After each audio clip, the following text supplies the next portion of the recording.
Welcome, ladies and gentlemen, to Superhuman Entrepreneur. I'm your host, Dr. Matthew Accurso, and like always, I'm going to bring you another superhuman in the world. You know, I found out about Dr. Andy Galpin through some research that I was doing, and I came across one of his videos, and the video was 2.5 hours long, I believe. But let me tell you this. Here's the amazing part about Dr. Andy, is that he has a website where he freely gives this brilliant evidence-based information, and he's not charging a penny for it. And here's another thing. All the years of graduate school that I went through, I mean, it takes hundreds of thousands of dollars to obtain knowledge like the knowledge that Dr. Andy Galpin is delivering online. And when I went on, I was just blown away by how he just openly shared all this information. Wasn't selling a coaching program, wasn't trying to, put a product in anywhere. He just was giving it freely. So it really blew me away. So we have Dr. Andy Galpin on today. I want to explain to you a little bit about this amazing man. Dr. Andy Galpin is a professor of kinesiology at the Center for Sport Performance at California State University, Fullerton. He has a PhD in Human Bioenergetics and is the founder and director of the Biochemistry and Molecular Physiological Exercise Laboratory. He also has a new book coming out, Unplugged, and we got him on the show today. Dr. Andy Galpin, thanks for being on with me, man. Man, that was extensive. Is that good? Made me feel all conscious now. So it's a pleasure to be here, and I'm honestly I'm truly humbled that you'd say such kind things, and that those videos were helpful and inspiring to you. That's really all I do them for is to help people. So thanks, man. Thank you. Yeah. And right back at you, man. It's just an honor to be on this call with you, and even more of an honor to get you educating on the podcast to the thousands that are listening right now. I want to start with your website, because your website's fascinating. It's andygalpin.com, and you go on the website and it says, "We educate, entertain, and inspire the world through storytelling." And I just want to read this paragraph below it. It says, "University classes are too expensive, slow, and boring, and they rarely cover actionable information, especially in the area of exercise and nutrition." Amen. Hallelujah. All that jazz, okay, right? Strength and conditioning, health, exercise, nutrition, supplements, exercise programming, and human movement are rarely actually covered or require years of prerequisites, right? And so I read that and I'm like, because I mean, you're exactly right. So what drove you to say, okay, I'm not going to kind of go the way, like the common way that, a lot of doctors, a lot of experts go. You went this other way to try and educate the world and do it in an amazing platform and deliver it for free. What drove you to do that? Well, I guess I'll start with the bad stuff and then kind of work back to the stuff that might make you like me more. Because I'd be lying if I say like it's completely altruistic. Like a big part of why I did it was like I felt like I continued to have the same conversation over and over again, and I kept having the same emails, phone calls, and people that wanted the same things, and I'm like, I'm saying this over and over again. So part of me was like, man, what if you just make a video, say it one time, and you could just send a link every time someone asks you that question? Like it would save you a tremendous amount of time, because I hate just not answering people. Whether you reach out to me on email or the website or whatever, I hate not getting back to people, especially when it's something like, hey, I'm 27 years old. Like I'm just trying to get into health and exercise. I have a degree in architecture. Like I really just want some help here. I'm like, man, like what am I going to say? Like, well, go back and take 4 years of classes. Like that's ridiculous. Yeah. Yeah. So like, I'm like, man, I want to help these people, but it's so time consuming, especially when you have a public email address like I have to have. Yeah. And I'm like, I can either make the choice of not responding to these people or like literally doing nothing but responding to emails of people that I don't know, and I would never get anything accomplished. Yeah. So part of it was that. And, the other big part was I was working on a project a couple of years ago called Barbell University with my close friends from Barbell Shrugged, if you're familiar with those. Yeah, I am. Yep. And we wanted to basically make an entire online university with things like this. And for a bunch of reasons, it sort of fell apart. And it was really hard on myself and Doug and Doug's brother, Mike, who had moved up from Australia to work on the project. It was hard to have to kill that baby, but it was wonderful because literally an hour or something after that project got ended, I was laying on the floor in my front room and I was like, oh my God, I think I know what I want to do. And that was like, I hate all business stuff. I'm just really abrasive to all those things. And I'm not saying it's bad. Like, it's just personality wise, it doesn't fit me. I don't have a single idea of how to start a company. I don't have any idea how to market and I just don't feel good doing those things. I hate sales, all that stuff. And so I was like, well, what do you want to do about this project? Like, well, I really want to just get inspiring videos out there. And as I mentioned, the first, like, my wife sort of helped me realize when I was just spending time to personally reflect on things, like, what is it you actually do? Because I don't necessarily identify with being a scientist. I'm not necessarily a strength coach anymore. And she's like, dude, all you do is tell stories. And I was like, wow, dude, shit, you're kind of right. Like, they're always right. I'm a storyteller. Yeah. And it's funny because at the time she was actually making fun of me. Like you can't have a conversation with anybody without like telling a story. Like, just answer a damn question. Right. Everything has to be a story. Right. But it hit me. And I was like, oh my God, you're right. Like, that's what I do. I tell stories. I just do it with these things. So that's cool. To finally answer your question, I was like, shit, I think I just want to make a website, and I don't want to deal with collecting newsletters, and I don't want to deal with upsales and funnels and tripwire stuff. Like, I just want to make a website and give stuff away to people. And I don't know, like, maybe they'll like that. If they don't, like, that's fine too. Like, so that's it, man. That's cool. You know, and what I'm hearing from you is that, you know, you're living in your calling. It sounds like, you know, it's like, this is the thing, this is your core. This is what drives you every day. And I always say that thing that wakes you up and that allows you to say, I don't have to go in to the clinic or the lab or do this. I get to do that. That's truly where I desire to reside. I know that you desire to reside there. And I know a lot of people listening also desire to reside there. What would you say? I mean, because obviously there's risk involved there, right? I mean, you just don't know how it's going to pan out. And sometimes it takes leaving something that's comfortable and going into this area where it's kind of an unknown territory. What would you say is like the one thing that you thought about that told you, hey, like you have to do this no matter what it takes. Like, this is the thing, like, you got to go get it. Well, I mean, a part of it was my friend Chris Moore. You know, like, he passed away unexpectedly a couple of years ago. And he was like, he had a real hard time dealing with life in certain areas because all he wanted to do was give and donate and things like that, which that's great. But at some point you got to feed your kids. Yeah. And things like that. And so a big part of it was like, right after he passed, I was like, you know what? One of the things I admired about him so much was his service and gratitude towards other people. And I have that calling as well. And I'm like, you stop worrying about the shit that you don't really care about and just go do that. And I think you'll feel just far more rewarded. Yeah.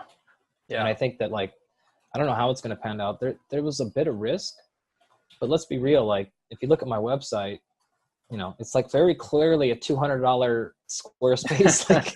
like I don't have any idea or time to spend in building. Like, half the pages aren't even done. I'm just like, just get the content up. Like, the rest of the crap we'll figure it out. So for me, the only risk was a massive waste of time.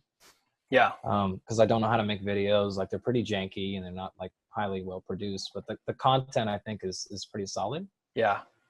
So that was my risk, is like, well, all right, you waste some Saturday afternoons and some Sundays, and like, well, you know, as long as I do that, like, I'm fine with that. Like, I don't really care if I have 125 views or 7,000 views or whatever. Like, if 12 people watched it and those 12 people got happy and got something, fine. Like, I'm good there. So, yeah. And you know, that's cool, because you can see that it's very clear when you speak and the way that you educate that you don't care about those things, and that you're not going the way of the popular content. I mean, there's some content that you talk about is going against what's popular right now. It's going against what's trending.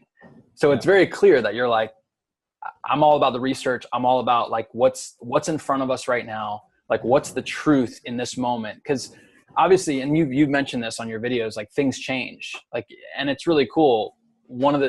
You said it a couple times. You're like, if I'm wrong a year from now, I'm going to be the first to raise my hand and say, I'm wrong, you know? And I think that's such a game changer, especially in the doctor world, in the expert world, in this world where, you know, everybody's a keyboard cowboy and an expert. And it's like, everybody's, you know, and I know you probably get it a lot where you'll post a video and somebody be like, that's wrong, because I read this one paper on Facebook or whatever. Right. And it's it's just a crazy world that we're living in right now, but you're putting out these videos, and they're 100% evidence-based. Like everything you say is things you've researched, things that you've spent thousands and thousands of hours on or hundreds of hours on. And I think that's really cool. I think that's, so more and more people are seeing that. That's why you're getting on these amazing shows. Like, I think you were on Joe Rogan recently, talking it up with him. And then other people are deciding to interview you because they're seeing like you're the real deal. So in being the real deal, I'm in Sacramento right now. I just got done doing 2 monster ones with Mark Bell. Oh, cool. Spent a whole day at his gym, and nice. Joe DeFranco, and going down to nice, man. So like it was kind some pretty big, and then of course Superhuman Entrepreneur, like that's the biggest one I've ever done. Yeah, man. So I want to get into it with you for a little bit, because you're a wealth of knowledge, and for those listening out there, as a lot of you know, it's easy to get on the internet and find something and say, okay, like this sounds right. I'm just going to go ahead and do this. But how do you know it's right? How do you know like that person that's educating you has the wherewithal, the knowledge, the education to actually give you the right? I'm going to cut you off right there on Go purpose. Ahead. Yeah. So I mean, that's an intentional cutoff. Yeah. And it actually goes back to what you were saying just a second ago with the reason I do, and I speak the way I speak, and the way I put the videos up the way I put them up, is because I think the first fundamental problem we have in this nutrition and exercise space, I'm sure in other places, but this is the 2 I can speak on, is why we're so damn concerned about being right. For sure, man. Why is this such a big deal? Yeah. Like, why do we all have to feel like we're completely infallible? Yeah. Like, especially guys, that's not right? helpful. Yeah. I don't know. I mean, like, I'm sure.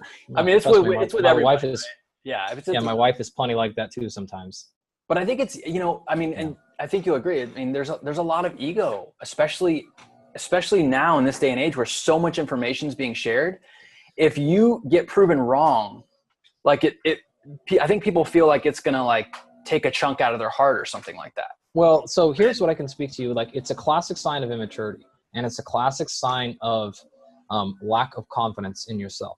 And here's what I mean, because I put my hand up again. Like, I have made this mistake. I will make it again many times. Yeah. This is not a place you're at. It's a moving ball at all times, right? Right. But what the mistake, and I can give you one specific story about that. And that is when I first started working with professional athletes years ago, and you're 22 years old, and you've got NFL Pro Bowlers, and you've got Hall of Famers, and you've got these high caliber folks that are making $20 million a year. Like, you're terrified to show any ounce of vulnerability because you think if I'm wrong about the slightest little thing, like if we're talking about music, and I think that Tupac's album Tupacalypse came out in 92 and it came out in 91, like, oh my God, they're going to leave me and they're never going to work with me again. I wouldn't be friends with you if you got that wrong. You know what I mean? Nor would I. I would leave myself too. Absolutely not. 91. 91. Nice. But like, it's just the same thing. It's like, I mean, you're so scared and you're so insecure that you have to feel like you have to be right at all times, because if you show any ounce of flaw, then that athlete is going to leave you, and then your business is going to go out and you're going to lose that client. Well, if you look at the high level performers, like, they don't have that insecurity. And there's a reason, right? There's a direct correlation there. I mean, how many times has LeBron James admitted, that was a mistake? Yeah. Like, did all of a sudden it was like, wow, maybe he's not the greatest. Yeah. No, right? Like, pick your analogy. Steve Jobs. If anything, it draws people to you when you do. That's exactly right. I'm telling you right now, I've made mistakes with professional athletes, and I've gone, hey, that's on me. Like, I totally screwed that one up. And I have never in my career had someone leave me because of that. Never once. Yep. And in fact, every single time I've really owned that, I've gotten closer relationships with them, and they'll never leave me now. Ever. Yeah. So because they realize, like, oh, dude, he's actually in it for me, and he was going to do the best possible thing for me. And he's willing, like, not for him, because for him, the best scenario would be to blame somebody else to look at that thing. But he actually is willing to embarrass himself, admit fault, all those things, lose credibility if it's better for me. that's what an athlete wants, because you're going to make mistakes, especially with nutrition. Yeah. Like if anyone says anything else about nutrition, that it's anything besides a complete guessing game, they're completely lying or trying to sell you something. Yeah. Or they're so young in the field, they're ignorant. They have no idea what they don't know. Yeah. So like I constantly make mistakes with my athletes. I mean, I got a phone call with one of my UFC fighters here when we're done. He's got a fight coming up in Fresno, Scott Holtzman. And like the first camp I worked with him, like I made a couple of them, like, oh my gosh, like that didn't work at all. And this was right before a big UFC fight. But now, because I was like, oh shit, dude, that was my fault. Now he's much more willing to trust me when I say something, because he knows like he's not going to worry about that flaw. He's going to focus more on like, man, he's really concerned with how I do, and he's really cares. So I mean, that's basic leadership 101. Yeah. Right? Yeah. Pick your reference. Whoever you want to talk about is where you learn your leadership skills from, or whatever book you want, but they're almost all going to say the same thing. It's like, you've got to have that humility. And I approach the field no different. I mean, like I was joking yesterday, like, man, I'm just glad we didn't have Twitter and Facebook when I was coming up as a student, because people would have a lot of material on me. Sure, man. Right. Exactly. Exactly. Well, it's funny, like we're talking about this because there was a study on vitamin D. Like basically everything we're doing to measure vitamin D right now is wrong. Yeah. Graham Close. Erase everything. So right there, I mean, that's like blatant obvious. Okay. We've been doing everything wrong. Now we have to start over. All of you who've made a business on that old model, it's just like, okay, you just throw in the bag, like it's time to redo things. And I think like those people that are able to just stand up and say, hey, that was me. Like that's the evidence we had at the time. And that was the best evidence we had. And now it's changed. And so it's cool. Like we don't need to like go after anybody. I mean, like those are people that we're generally wanting to help. And that's what we're talking about, right? Yeah. I agree. I mean, we saw the same thing happen with fish oil. Yeah. Right. Like you're going to see the same thing happen with probiotics here pretty soon. Right. Like, for sure. Great. We're all, and yes, like I think you said it extremely well. And I want to reiterate that. Like I have no problem with that mistake when people are like, well, hey, this is what we thought was best for you.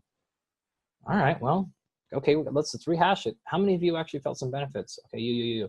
Okay, great. Well, let's focus on you. Maybe there's some issue there. How many of you didn't feel anything? Okay, you. All right, well, let's try a different approach. Like, because some of them did work. Some people did, I'm sure, improve markers. But it's not like we were completely wrong or backwards, but maybe we weren't as specific as possible. That's what Graham's paper really said.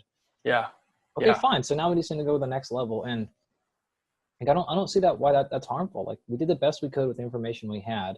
As we know it now, is the way I like to end every sentence in science. Like, this is how it is. As we know it now. Right. I like that. That's awesome. I mean, but that's the definition of science. Like it's based on the concept of ignoramus, right? Like exactly. Sapiens, the guy outlined that book, and I was like, yeah, like this is what every scientist is taught from day one. That it's by definition saying I don't know mostly this. Like if I knew it, we wouldn't study it anymore. Yep. So the fact that we're studying says we don't actually know what's going on. Yep. So anything science-based is actually based in not knowing. Yeah. Or admitting we don't know a bunch of stuff and we're really wrong on a lot of it. So that is science. And it's a process. This is a healthy this is really healthy because honestly, I think that it's so freeing to say those things as well, right? I mean, when you can actually just like say like, I don't know everything and I'm never going to know anything. And this is everything. And this is what I know right now in this moment. It's such a freeing thing. That's cool that we're talking about this. Like science is a verb, not a noun. Yeah, exactly. Like it is a verb. It is a process. It is not a thing. Like I teach my students all the time, like I've done this and I've done a lot of podcasts and I've done a lot of things and I've listened to other people's stuff. And I'm like, I'll hear somebody that says something about nutrition, which I have a PhD in biochemistry. Right. And human biochemistry, muscle physiology specifically. And I'll hear all the time people that have just like undergrad degrees or totally not even related to the field. And they'll say some stuff and I'm like, oh, I didn't know that. Oh, that's pretty cool. That's cool. Awesome. And I'm totally dived in. I'm taking notes, the same thing. And I'm like, there's only a few things in the world that I could really talk about at a high level that I don't think anyone else in the world knows as much about. Yeah. But the rest of it, man, I'm like, yeah. So you got to be careful, man. Like there's some smart dudes on the internet. And if you walk around just thinking you've got it all known, boy, physiology is way too complex. You're going to made to be look stupid real soon. So for sure. There's no need. It doesn't help anything. So along the lines of, because you're obviously working with elite athletes. So you work a lot with UFC fighters. Is that? I mean, not a lot, but okay. But on you got some occasion. big dogs. You're working with some big dogs in the industry. Yeah. What would you say? And I know like this kind of goes in line with what we're talking about. There's things are always changing. Just like nobody is the same person. We're all different. There's no like this whole thing with ketosis and and carb restriction and all that. Like no one's the same. And something might work for one athlete and it might not work for another athlete. So you can't say, here's a diet, here's a book, here's the manual, go do that, right? It's all different. So what would you say in your experience, are there things that you found are good overall in general performance increasers for like the guy on the street who just wants to increase his performance? He's not trying to like, throw bows in the octagon, but he's just trying to increase his performance, be a better dad, be a better husband, be a better executive. So like I have what I call the 90% rule, and we'll just attack this from nutrition first, and maybe I'll try to keep this short and we could jump into like exercise or sleep or whatever else you want after that. Okay. But the 90%, actually I'm about to release a video on my website about this. So you can fill in more details on this one, but I think that about 90% of all diets or nutrition plans, and I'm totally making 90% up, by the way. It's like, that joke about like every stat on 90% of statistics are made up on the spot. Yeah. It's like a pun there, but 90% of 90% says like 90% of diets are 90% the same. Yeah. And so we'll just hit that Pareto rule right now, which is like, what is it, 80 or 20 or 90% or whatever of the same things. I'm sorry, man, I'm about to disappoint you, but it's going to be things that you've heard since you were a third grader. Yeah. Like eat fruits and vegetables, eat plants and animals, like, eat things that are alive or that were alive. Try to eat them as close to when they were killed or picked as possible. Try to have a decent balance of macronutrients, so fat, protein, carbohydrates, and a lot of water. Sleep a lot. Control your emotions, like exert yourself, challenge yourself, and do some stress and some suffering in your life. Like, I don't think it has to be, for 90% of us, 90% of the time, it has to be that much more complicated. And whether you want to do 6 meals a day or 3 meals a day, I find that to be generally irrelevant. Or maybe I can say that better as saying like, that's extremely specific to the person. Yeah. So try both. It's not going to really matter either way. Whether you want to have a certain type of protein, those things don't necessarily matter. Variety is extremely important. So the more variation you can get in your food sources, both with your plants and animals and your protein sources and your fat sources. If your only fat source are nuts and avocados, like that's too limited. If the only protein you eat is chicken breasts and frozen salmon, like that's too limited. So the more variation you can get, the better. And outside of that, like that's going to put you, even like, honestly, the vast majority of my conversations with professional athletes or NBA players, NFL players, I'm telling you the dirty secrets that I tell them. Like, this is most of the conversation I have with them is like, can you do these 5 things? Right. All right. Are there supplements that you are just staunch on? Like, you got to be taking this, you got to be taking that? No. Okay. No, I mean, the ones that I can give you, like just, which are like, typically the most efficacious, creatine, like it almost never fails people. It's very unlikely that you're going to react poorly to creatine. There's very little harmful effect, and there tends to be a decent amount of benefit. Do you recommend someone get off of it on a week, off a week? Do you have a regimen? Not on a week, off a week. I'd probably say be consistent for at least a month or 2. Yeah.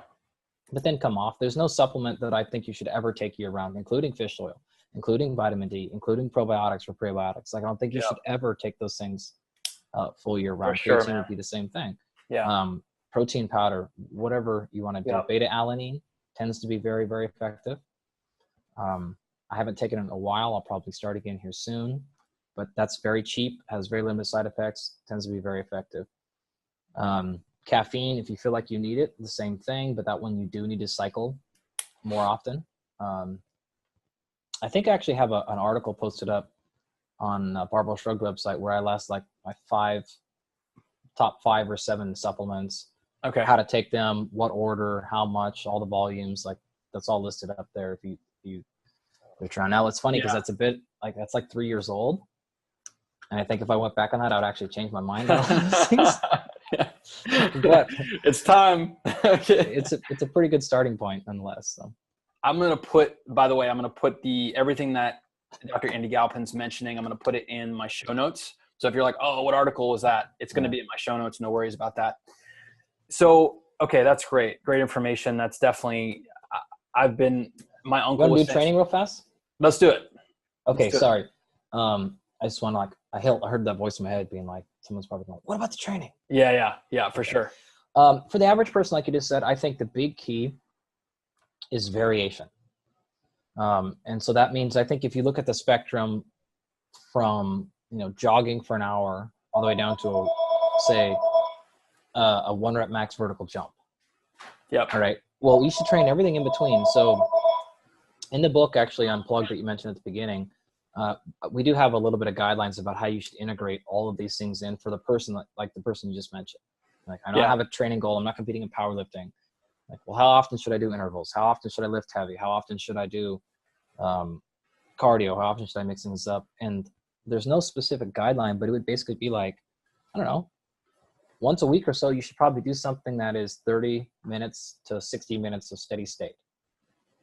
Right? So if you want to swing a kettlebell, you want to carry something, you want to push a sled, you want to jog, swim, cycle, row, that detail doesn't matter as much. You should probably do something once or twice a week that gets your heart rate to a max, then you should recover and you should repeat that. It doesn't matter. Pick your modality: CrossFit, circuits, intervals, sled swimming, like jog, sprints, who cares? Yeah. You should probably do something once a week that requires you to move extremely fast. Like a Tabata training type thing. No, like fast. Like just running? Anything fast. You're saying anything. Like vertical jump, like once. Gotcha. Okay. Like swing a kettlebell as fast as you can once. Right? Jump onto a box once. Not like circuits. We're already going to get the circuits otherwise, but something that literally requires like maximal power output. Okay. Throw a medicine ball as far as you can once. And change it up. So you're saying like do it once. So one of each thing, changing it up. Whatever. Yeah. 1 rep. My point with speed is like something that is actually it's not fatiguing at all. Okay. Like if you're getting tired, you're not getting speed work done. Interesting. Okay. So you're literally saying one time, do it one time. Yeah. And you would of course do like, 10 or 12 or 15 rounds of that. Right. You could do 2 or 3 reps. Like, 1 is not magical, but literally something like, imagine you had a medicine ball and you threw it as far as you could and you had a partner and they threw it back.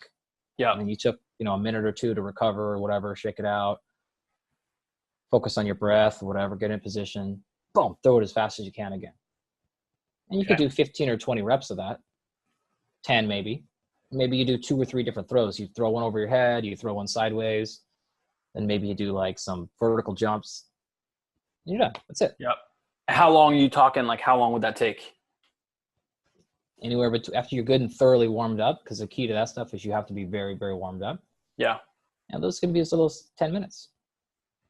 And then you're done and then you're saying done for the day. If you want. Yeah. Or, add a run later on or something like that. Yeah. Or they go and do Tabata, do some circuits, do some heavy lifting, like whatever. Yeah. Just once a week, you should do something that requires you to explode as fast and as hard as you can. That's it. 10 times maybe. So it depends on your program. You can integrate them, but the same thing with strengths. Do something once a week or so that requires you to pick up something that's pretty heavy. Or push something, or pull something, or drag something that's kind of heavy. Yeah. Right? Yeah. And then probably once a week, you should do something that improves your mobility or your movement quality or your motor control or, all those things that make your joints and muscles perform better. Right? Of course, these are minimums once a week. Like maintenance and things like that are probably need to be there more than once a week, 2, 3, 4, 5 times a week, probably, but a minimum. And so if you start stacking that stuff together, you can say, okay, maybe I'm working out 3 times a week. So maybe here's what it's going to look like. Monday, I'm going to do 10 or 15 minutes of whatever term you want to call it, mobility or prehab or movement or, whatever term you like to use in your clinic. Yeah. Cool. I'm going to do 10 minutes of that. I'm going to get really thoroughly warmed up, and then I'm going to do maybe some medicine ball throws, and some very light jumps. And I'm going to do 10 sets of 2 repetitions each. So I'll jump twice as high as I can, take a minute or 2 off, or whatever, do that again. And then I'll finish that up by doing a 30-minute circuit with 2 or 3 exercises, or a 15-minute circuit. Okay, well, you actually just knocked off like 3 or 4 things on day 1. Yeah. Wednesday, you come back and you do maybe some mobility stuff, and then you just do straight accessory work, and the repetitions get up to 20 or 30 reps a piece, and you really build some joint stability, and you add some muscle mass and things like that. And that would be like maybe a quote-unquote bodybuilding workout. Fine. Yeah. And then maybe day 3, you just go for like a 45-minute easy circuit where you do 10 minutes on the bike, 10 minutes on the rower, 10 minutes on the elliptical, and 5 minutes of shadow boxing. Yeah. Whatever, something like that. And it's like, okay, you kind of knocked off all those things I said in 3 easy workouts that are no more than 45 minutes each. Yeah. And now you're pretty damn well-rounded, and you've kind of covered all your physiological bases. You'll keep your joints healthy, you keep your cardiovascular system up, you'll keep your fat down, you keep your muscle mass up, and you'll keep your function high. And would you say that building muscle, you'd have to take it to another level as far as gaining muscle? Depends, but no. Yeah. You could maintain that, but basically increase, like for instance, if you're doing heavy stuff, increase it every once in a while. Are you a big advocate of that? Increasing the weight, like to these astronomical numbers, or what's your take on that? Well, sure. Progressive overload is completely essential to progress. Like you're not going to ever get stronger if you don't progressively overload. Yeah. But how much you take it to is depending on your goal and your situation. Right. I think it is a mistake to be scared of going heavier, but we also need to be realistic and reasonable. And we probably need to progress a lot slower than we think. Yeah. But there should be progression there. Absolutely. That's a major mistake that you see people with their quote unquote exercises. Like I go to the gym, I do the same rounds and the same reps and the same sets, the same weight every time. Well, you've burned calories, but you're not getting any physically better. Yeah. Yeah. So yeah, you have to have some overload. Now, are you the type are you in a gym during your week, like working out, or do you like to take it outside of the gym and do other things? I do both. Yeah. My garage is a gym. Yep. So like it's all built up to be a gym. But I also, like in my lab and in my facility, we've got 3 or 4 gyms, or equipment. But sometimes, we're outside, we're pushing a sled up and down the street, which is quite funny because we live in this little neighborhood and people are always like, what in the hell are those 2 kids doing? That sounds fun, man. That's right up my alley. Yeah, man. Like we'll go for a jog with the dogs sometime. Yep. We go down to the beach and we'll do some sprints in the sand. We'll do circuits. So like sometimes I'll kickbox and we'll do it outside. Sometimes I'll go to jiu-jitsu and do it indoors. Like I don't let those things come. Sometimes we go to the mountains and hike for 5 hours, 8 hours or whatever. So this is one of the things that we talk about in the book too, is like it doesn't have to always be one way. Yeah. And the more that we can get outside, like generally the better. But then there's also some things that probably just aren't going to function well outside. So, let's integrate them. I also try to do other things in my practice. Like most of you listening, my life is full with a lot of meetings and a lot of phone calls and a lot of things like this. And so I try to spend as many of those outside walking as I can. Yeah. All right. Now I don't really consider those training, but like I'll actually end up most days walking for 2 to 3 hours a day.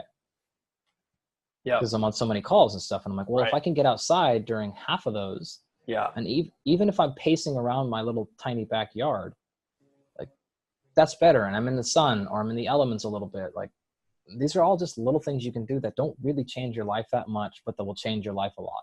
Yeah.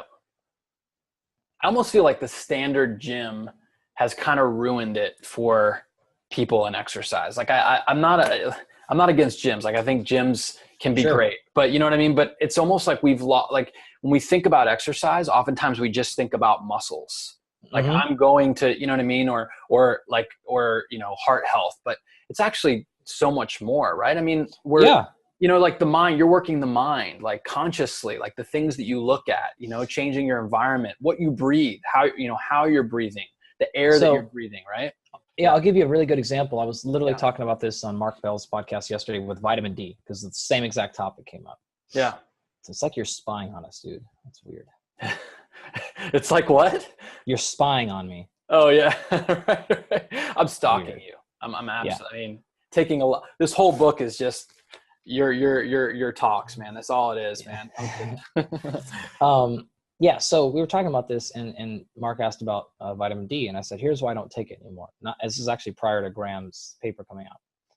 I said, like, look, I got some blood work done and my vitamin D was a little bit low. So I needed vitamin D. I could have outsourced that to supplements, but I am the type of person, like, I thought back and I was like, well, why do I have low vitamin D? That's because I'm not in the sun very often, which is very antithetical to the fact that I live in Southern California. Yeah. Which actually helped me, because I was like, dude, you live in SoCal. It's been like a 3-year drought and you can't find time to get in the sun. Like, if you can't do it, how the hell is somebody in Minnesota? Right. And like you can't make any comments about anybody else ever doing it. Right. Like, you got to start with yourself here. Yeah. And so I was like, fine. So I made a very specific change to get outside more. So I didn't care about fixing the vitamin D by getting the vitamin D. I knew that that was a marker of an unhealthy lifestyle or a less than optimal lifestyle. So get your ass outside more. And so what I started doing is making sure, like, if I got a call, I'm going to walk the dogs, right? I'm going to get outside. Well, here's what happened. I have 2 rescues dogs, but they're shepherd mixes. If you know anything about shepherds, they're extremely smart and they take a tremendous amount of exercise. Yeah. So what I noticed, I'm like, dude, they're getting like an extra 2 hours, because they get 2 workouts a day. And that just like keeps them at a reasonable sanity. And I started noticing like they're getting like an extra hour plus of walking a day. And they started to act up less. And they started to not terrorize the house as much. And they don't really do any of those things. Just like little stuff. And then it was also easier if something came up and I had to skip one of their post walks or one of their morning walks because something unexpected happened. It wasn't the end of the world. And I noticed actually that relieved a lot of anxiety out of myself and out of my wife. And that actually gave us freedom to like go out to dinner on a weeknight or something, which she loves. And I'm like, oh my God, now all of a sudden I get to spend more time with her. And she's happy when she comes home. She comes home and the house isn't like torn to pieces. Yeah. And that got all of a sudden better. And I started noticing, like, I met a neighbor who actually, we ended up having a business thing together, and I had no idea. I've lived next to him for 2 years. I've never even met him. Like, and all these things started like falling into place. And so just like you mentioned, like, here are all these other benefits that I got by fixing the lifestyle and not just worrying about the small problem of vitamin D. So by getting out there, exposure, like when I was writing my book, especially, I realized actually there's a chapter in my book where I wrote a little bit about this. And I was like, dude, I realized that I had been walking around my neighborhood for 2 years and I had no idea what any of the streets were. Isn't that crazy? I had no clue. Yeah. Like, I had no idea there's a giant turkey vulture in my neighborhood that I had never seen before. And I'm like, this is amazing, right? Like, yeah. And it literally helped me, because at the time that was work. Like, I was writing a book about being unplugged. And I'm like, dude, this is a great section. So that literally contributed to my work. And I added that section. And so just like all those ancillary benefits of things like that are, I mean, you nailed it. That's exactly right. It's not just worry about like, I got to burn calories or I got to lose fat or whatever. Like, let's improve the lifestyle and look how many other things are going to take care of it. Yeah. Yeah. Because it does. It brings on all these other elements of joy, and you actually start enjoying yourself. I mean, gosh, I speak to so many people, and I know you do the same, where it's like, there's no longer joy in what they're doing, you know? And I've been there too. It's like, you know, you go through the motions and now you're doing it and you're forcing it. And you kind of think that's the normal, like, man, I just gotta force it. And obviously there's elements of exercise that you do have to, like, you got to pick yourself up in the morning and say, okay, like, it's time to turn it on. But I think that, like you said, I mean, taking a walk and exploring and like being able to, like, you know, run in an area maybe where you've never ran before and find new things. It makes it interesting, you know? Well, that's actually literally what happened is Natasha was out walking them one day and she stumbled upon a park that was, I don't know, a mile from our house that we had never known was there. And now we take them there all the time. We let them off the leash. They run around, get themselves completely exhausted and crazy in like 20 minutes. And that saves us having to walk them for an hour when I can run them over there real fast. They get exhausted in 15 minutes and they're so much happier because they get to run off the leash and they come back. And that just saved me half an hour a day, every day.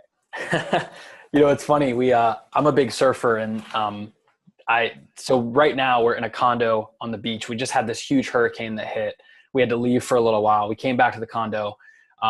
And it's crazy because like now we have all this crazy driftwood on the beach, but it's cool because you'll be running and all of a sudden like it's all new now. So like the beach is pretty repetitive, but now we're finding all these new pieces of driftwood. But there was this time the other week where I started running backwards with my daughters. So like they would try to catch me and I'd run backwards so I could look at them and make googly faces at them and tease them. And I scraped my feet on the sand. And I kind of started making these like little half moon circles with my feet as I ran backwards. And it kind of started, and this is my nerd coming out, and I know you have the same kind of nerd in you as well, Andy, is it started to look like an intestinal tract, okay, on the sand. Okay? So it started to look like an intestinal tract. So I'm doing this, and now I'm like kind of taking short turns and like making circles with it, and they're following this path, okay?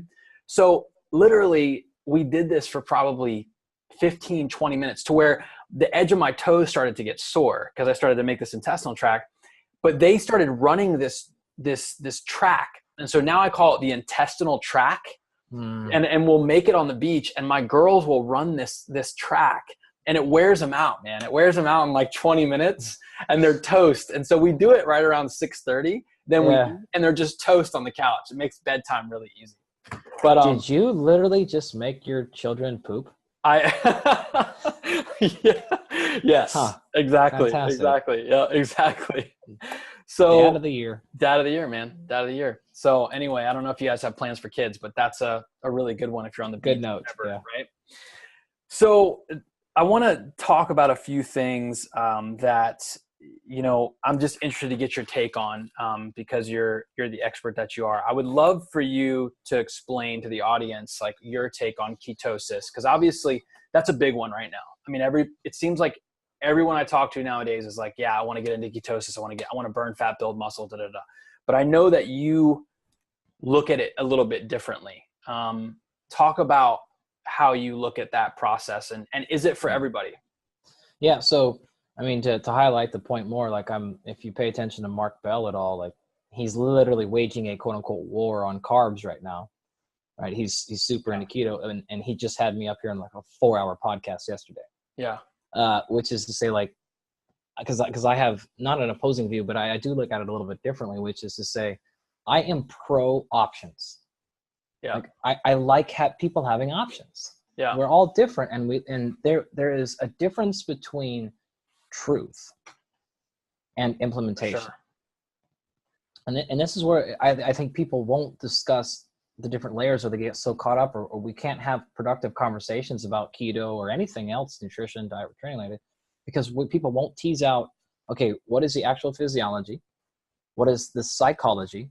What's the motivation? Well, what's the implementation into a daily lifestyle?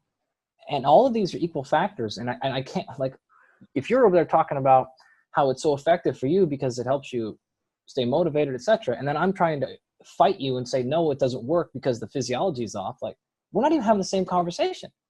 So like, how can I refute you on that? And that's the biggest thing with keto or anything else we have to understand is, yes, we can talk about the science, but if somebody walks up to me and says, hey, look, I went on keto and it was the first diet I've ever tried, or I've tried 25 diets, they've all failed. Keto is the first one that worked for me. I've been amazing. I haven't had cake or cookies or crackers in 7 months. I feel fantastic. I love nutrition now. I have a better relationship for it. I look forward to it and help my body, blah, blah, blah. And you're like, how can I tell you that's wrong? Yeah. Like, how can I say that's a bad thing? Yeah. And I can point you all to the science that says, hey, keto's not that great, actually. Yeah.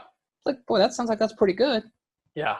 So, I mean, that's generally my take on it. Like, if you look at the science of it, it's not ultra impressive. It doesn't seem to be massively beneficial, especially when equated for calories and equated for protein, especially for fat loss. There are some sort of some few clinical cases where a ketogenic diet seems to be advantageous, but there's plenty of clinical cases, cancer cases, where it's actually not good and it can actually be more harmful. Yeah, and I've heard that because a lot of times there's research out there with ketosis and cancer prevention and for epilepsy. Yeah, I mean a review paper just came out last week that put the whole thing out there, and it was like, dude, there's a significant number of different cancers that feed on ketone bodies. Yeah. Yeah, I've heard that. Yeah. Dude, like, if you think that we found, like, stumbled upon the magical anything, Yeah. You're There's right. no free passes in physiology, dude. You're right. Because there's always, I mean, and my wife, it's like, it's funny because anytime I read something and get excited about it, my wife's like, it's going to change in 5 years. Like that's our whole thing, is like, it's going to change in 5 years. It's going to change in 5 years, you know? Dude, we've been around for whatever, 200,000, 2 million years. And you think if there was something magical like that, like, oh, just don't eat carbs. Yeah. Like, come on. Like we would have figured it out by now. Right. So it doesn't seem to be particularly great for growing muscle mass. It doesn't seem to be particularly great for any anaerobic athlete. And you're saying that because the carbohydrate, because carbohydrate, right, is it feeds the muscle a lot quicker, right? Because ketones travel through the blood, carb is right there. So you do an exercise, right? Yeah, exactly. So when you exercise, you're using mostly the carbohydrates that are stored directly in that exercising muscle. Yeah. When you use fat, whether it's ketones or not, and it's generally not, but it can be a ketone, that's coming from the entire body. So it has to be, first of all, it has to go through lipolysis, has to be broken down where it's being stored, has to be put in the blood, has to be transported into the muscle and used. It's just a far slower process. Yeah. And what other people don't understand is actually fat is far less metabolically efficient than carbohydrates. Like per molecule of oxygen, carbohydrates are far more efficient. So people like, I don't know where we get this idea that like fat burning is better for you. Right. Like people have to really get this out of their head that like fat burning, using fat as a fuel, is not losing fat on my body. Like that's not the same thing at all. Yeah. So if you like maximize your fat burning, that doesn't mean you're going to lose fat. Yeah. It's also not going to improve endurance performance. Like that data is very clear. If you enhance max fat oxidation, it doesn't necessarily mean you're going to run your marathon any faster. And the data is very clear on that. There's been dozens of studies now. Yeah. That doesn't mean fat burning is completely useless. There are major advantages to it, but it's not just like that's not how it works. Yeah. Because there's a lot of information out there that says if you want to burn fat, eat more fat. Right. That's just silly. Yeah. And there's a ton, I mean, a lot of people, I should say, and not necessarily, I haven't seen the clear cut evidence, obviously. I mean, have you seen a lot of evidence for that? It's not evidence, dude. Like that's basic chemistry. That's not right. Yeah. Like, there's fundamental chemistry that suggests like, I mean, now having said that, if somebody increased their fat intake and for a bunch of other reasons lost fat, like, okay, that's good. Yeah. So like you could show me all your cases. Well, my friend increased their fat intake. Okay, great. Like awesome. Like don't get it wrong. We're on the same team here. Like I want your friend to be healthier. I want them to reach their goals. Like, you're not going to like shut me down. I'm going to be like, yes, awesome, dude. Fabulous. We all won. Right. Like we're not fighting here. We're on the same team. Right. Like it's not about being right. It's about helping you because like I said at the beginning here, talking about the science of it is also not paying attention to the behavior or the motivation or the psychology or the ease of implementation. So like, for example, if I said, hey, carbs are bad, don't eat carbs, boom. And that's the only thing I told you. And you in your head, because you're running a business and you don't really care about this field that much, you don't want to dive deep into it and be a nerd about it like we do. And you go, okay, let me try this diet. Like I have a friend who's doing this right now. He's been on keto for like 3 years and he's not even remotely on keto, but he thinks he is. Yeah. Like he totally thinks he is. And all he did is cut out like, you know, he doesn't have as many bagels in the morning and he doesn't have waffles anymore. And he doesn't have pancakes and like doesn't have candy and stuff like that. And miserable life. Yeah. And I'm like, he thinks he's on keto. And I'm like, you're not even close to ketosis, but he cut out that crap. Yeah. And he's like, I feel better. I feel manning my training fog, like better energy. I'm like, that's a win. Yeah. Yeah. Great. Like, great. Like, who cares? Like, Right. Whatever. So like the other hard part is if you look at the vast majority of the science on ketogenic diets, they are very poor about actually identifying if the people are on or in nutritional ketosis. I mean, very few of them actually do that. And so this is where most scientists have this backlash and why some people get extremely anti-keto because they're like, the science is not impressive and the stuff that's out there actually never identified if they're on ketosis. Yeah. Which is a major, major, major problem, right? Right. Exactly. Are they, and they're utilizing the proper metrics. Like they're looking at blood for the most part. No, like it's the point is they're not doing it. They're not. Yeah. They're just like saying, hey, all right, okay, Matt, go like, here's a diet I want you to go on. Be on this diet for 8 weeks and come back. We'll do some post testing.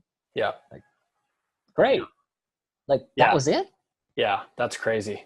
Or maybe even they control their meals. They give them to them. But for you and I, we'd have to go on totally different meals to get into nutritional ketosis, a state of having ketone bodies that elevate it. And a lot of them don't control for that. Right. So it's very difficult to interpret. And my general answer is, it's not, if you want to do something massive, like eliminate all carbohydrates from your diet, there's potential problems that arise from that. So if you want me to do that, I mean, there's physiological problems, there's performance problems, there's adherence problems. People are probably not going to do it.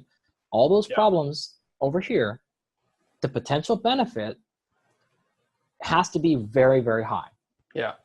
And right now it's just like, I'm kind of high to like equally effective.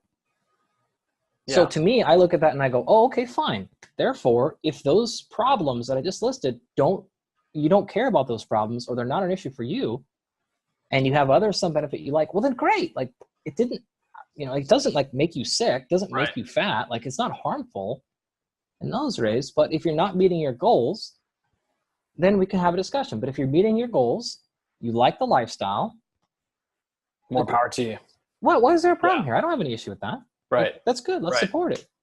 Do you have, well, I know you have an opinion on it, but as far as exogenous ketones, do you think people should take that stuff, stay away from it? What's your take? Again, I like people having options. Right. If it works, if it works for you, it works for you. I personally use them. I probably won't, I don't use them much anymore. Yeah. I'm generally more of like, if you're having a problem with energy or something, let's fix your lifestyle problem. Yeah. But I have used them with I have an athlete right now that like she uses the crap out of them. She probably will continue to for a bunch of reasons. And she's staying in she's in ketosis. Sometimes. Yeah.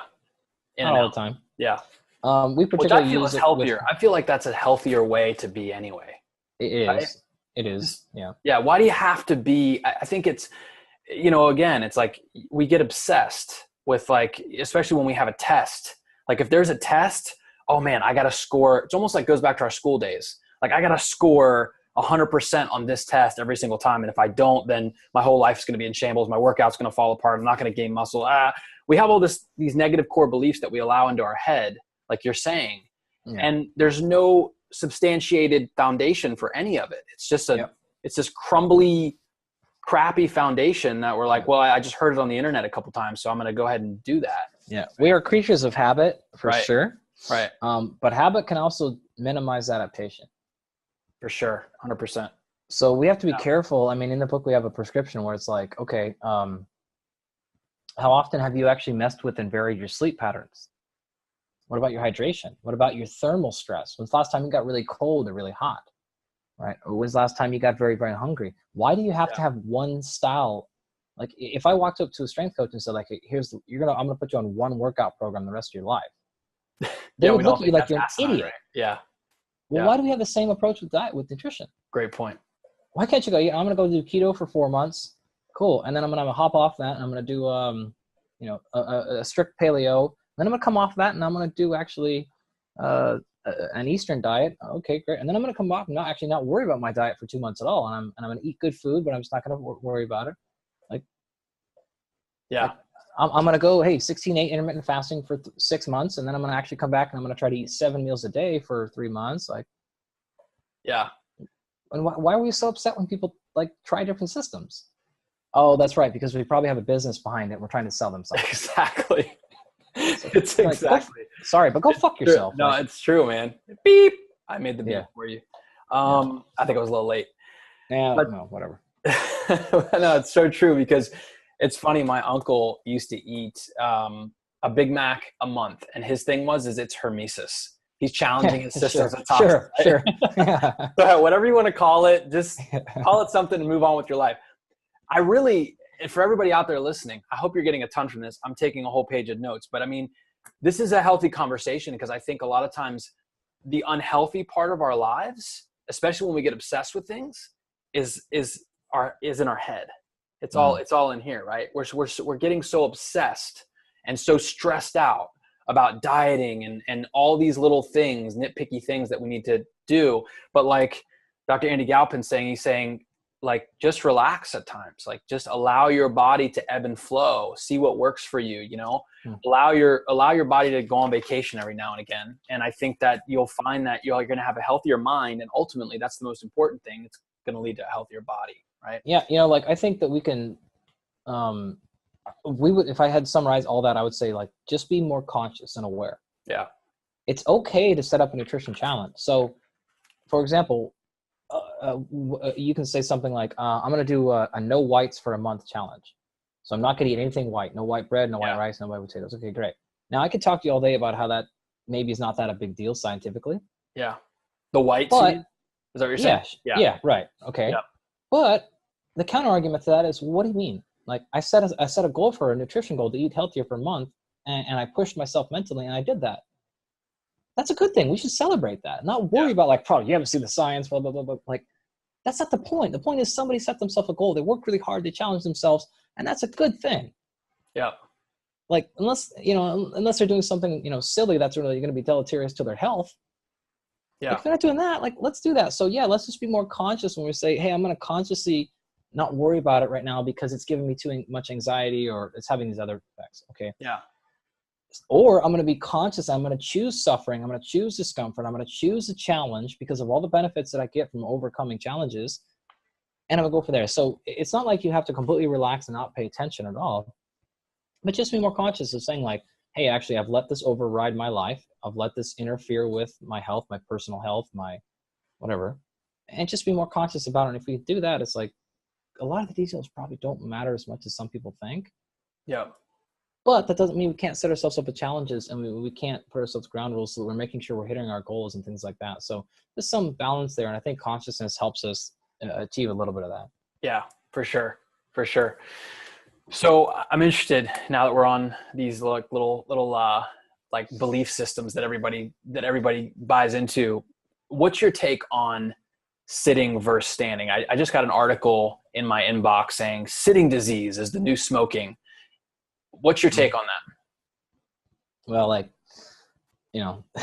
people have been joking about that sitting is new smoking for years. Yeah, right. My friend Kelly and his wife Juliet, they have a really awesome program called Stand Up Kids, where they're going in and they're putting all these stand-up desks in elementary schools, and they got one of the biggest schools in Oakland, I think Oakland area. It had to something crazy, like 60% of the kids were obese. In this elementary school, like some asinine That's number. Crazy. Wow. And they put stand-up desks in there and like the obesity numbers just, plummet to the roof. Like it plummet down. Like it's crazy. So wow. With no change in diet or anything like that. Just by doing stand-up desks. Yeah. Yeah. Like, and you can look up, I think it's called Stand Up Kids Project. That's Kelly Starrett and Juliet Starrett's thing. Okay. So you can look up I've heard of them. Yeah. Cool. Yeah. Mobility WOD guy. Okay. Yeah. Yeah.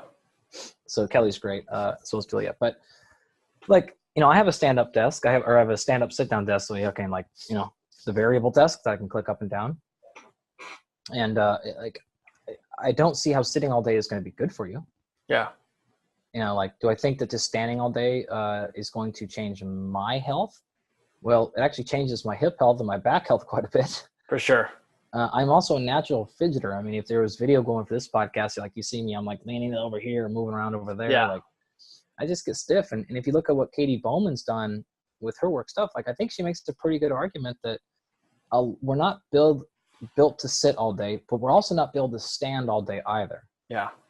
And so I like to put myself in a position where I can move around a lot. So I'll sit, I'll stand, I'll go to another part of my house, I'll go in another area. So like, I think if you have those options, the more closer we can get to augmented reality where we can have virtual desktops and things like that, where we can just be moving through space. This is going to be much better for us physically because we're designed to move.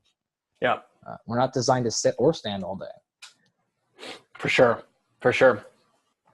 So I'm going to, and that's interesting because I think that, you're exactly right. Like hitting the nail on the head. Whereas, we're not, you're not designed to stand all day. And then, a little bit of sitting is not going to kill you. And then also being able to move around and stretch and all the other things, like change up your positions. Like I'm a big advocate of that. Just change up your position. Like even sitting on the floor is better than sitting in a chair at times, So dude, I do it all the time. Like I'll put my knees on my chair and like sit on my feet. Yep.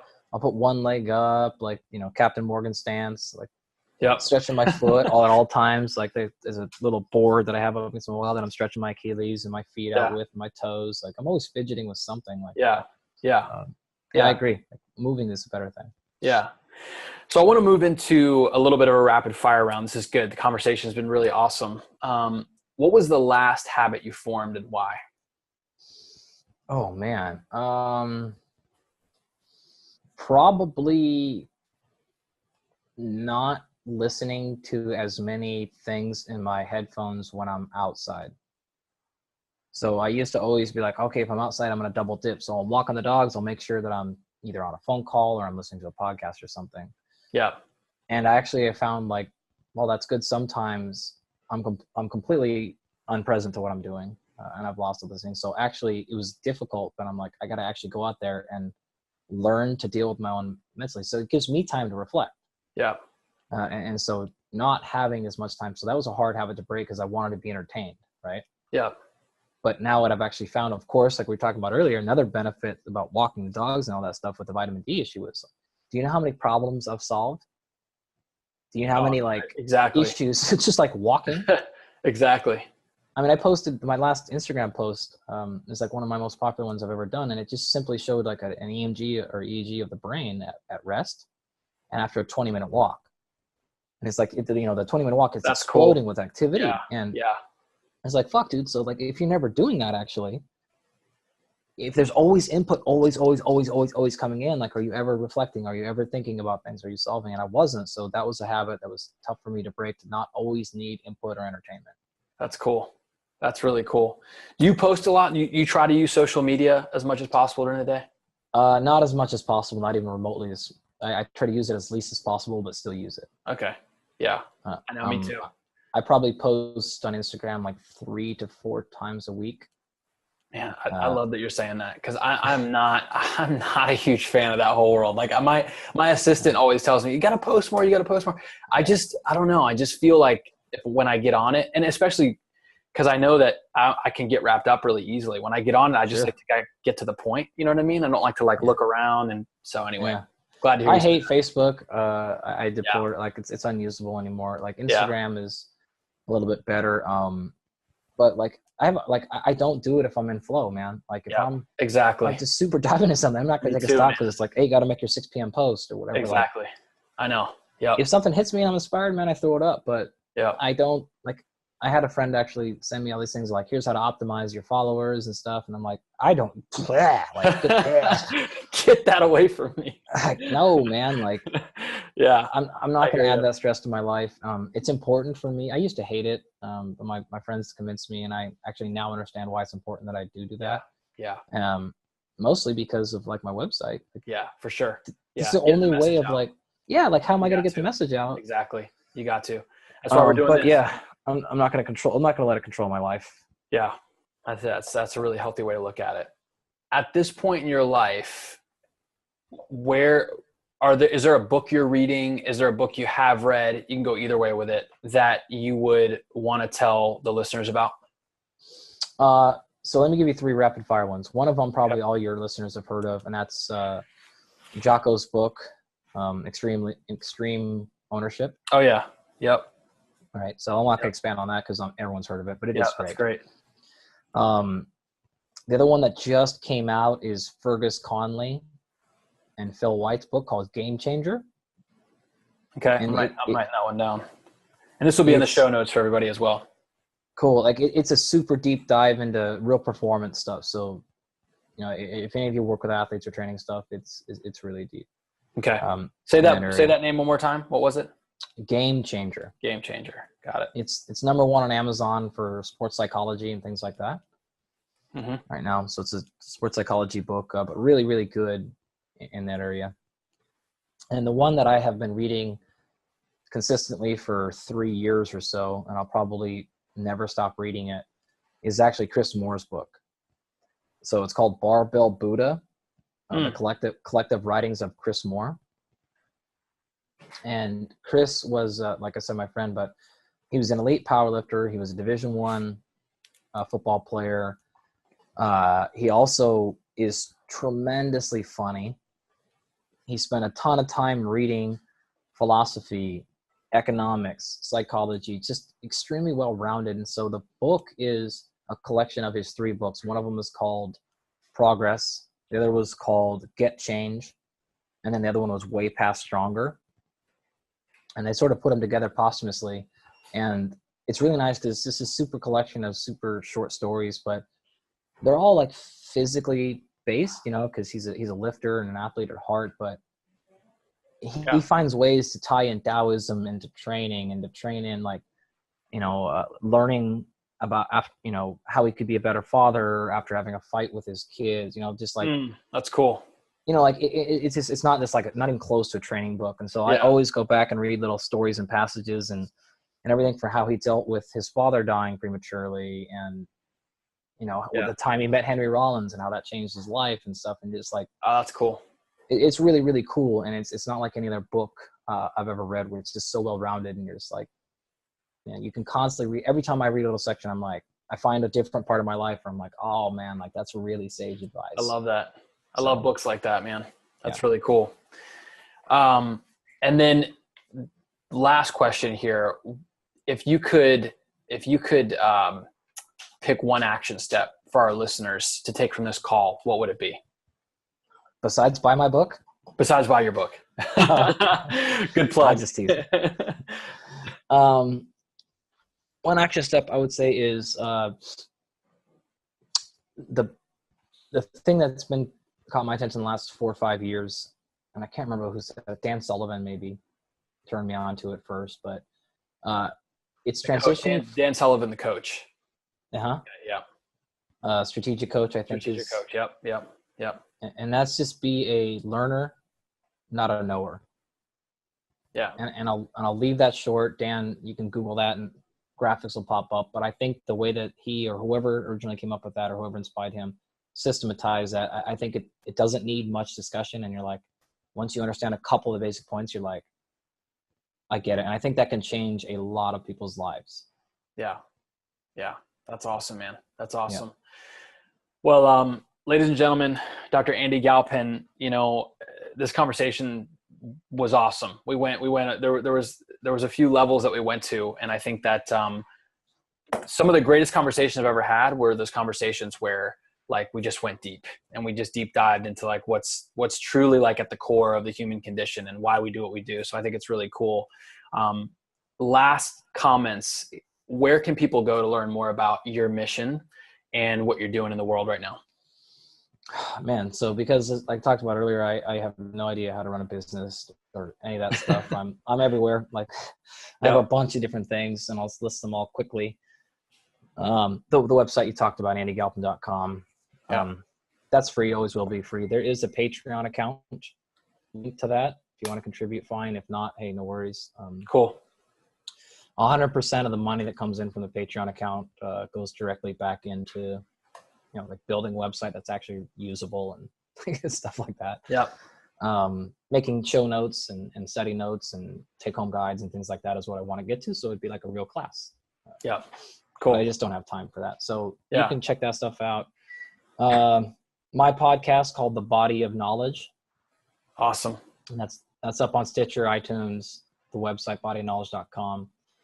It's very, very short. It's quite different. We spend about a month making every one episode. Wow. So that's awesome. There's only about 9 that come out a year. So it's a little bit different. Like we write it and choreograph it and like it's storytelling. Cool. And is it you? It's you and a guest usually? Nope. Okay. You. It's myself, my co-host Kenny Kane, who's cool. A professional stand-up comedian and also like a 30-year performance and health coach. Nice. And occasionally we have guests, but not always. Maybe 30% of the time guests, and the rest is sort of, you know, written and constructed and edited and formulated and kind of made out like little mini documentaries, if you will. Yeah. Gotcha. And then what else am I forgetting? The book Unplugged, Evolve from Technology to Upgrade Your Fitness, Performance, and Consciousness is sort of a guide to how to use and how to not be misused with fitness technologies, heart rate monitors, GPS trackers, Fitbits, like all that stuff. Sounds awesome, man. Can't wait to read it. Yep. And then lastly, my social, I'm easy to find, just Dr. like Dr. Andy Galpin on Instagram, Twitter. Awesome. Well, brother, this was awesome, man. I mean, you're involved in so many things right now, and I know you're a busy guy. Thanks so much for stopping and doing the show. Added a ton of value to my life and the life of the people out there that are listening. To all of you listening, I hope you took a bunch of notes. Just know that the notes from the show, what we talked about, are always in my notes in the back end. So you can go in there and look up any links that Dr. Andy talked about.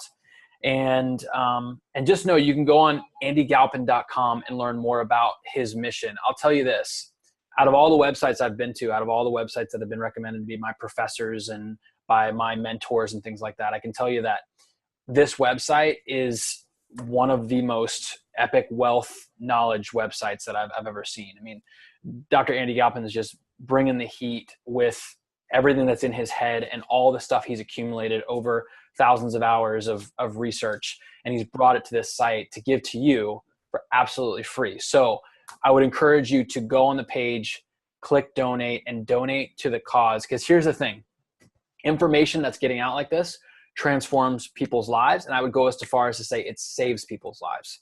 Because we know that when you're living a healthy lifestyle, when you're exercising the right way, when you're thinking the right way, when you have the research behind you, you have ownership of it. So it's no longer guesswork. You're like, I own the information and now I'm empowered. And so now you can share it with your family. You can change your family's lives. Think about the cancer rates, the heart disease rates, the diabetes rates in our country right now, skyrocketing through the roof. Dr. Andy Galpin is bringing this information to us, to you, so that you can save your life, your family's lives, the lives of your friends. So once again, Dr. Andy Galpin, thank you so much for coming on with us. It was a blast. Really appreciate you, man. I really appreciate the kind words and the help getting the word out. And it was a very fun conversation. I look forward to doing it again. Absolutely. To everybody out there, don't forget, you are superhuman. You don't have to be superhuman. The body that you have, you've been given one. So take care of it. Rock it out today. We'll see you next time.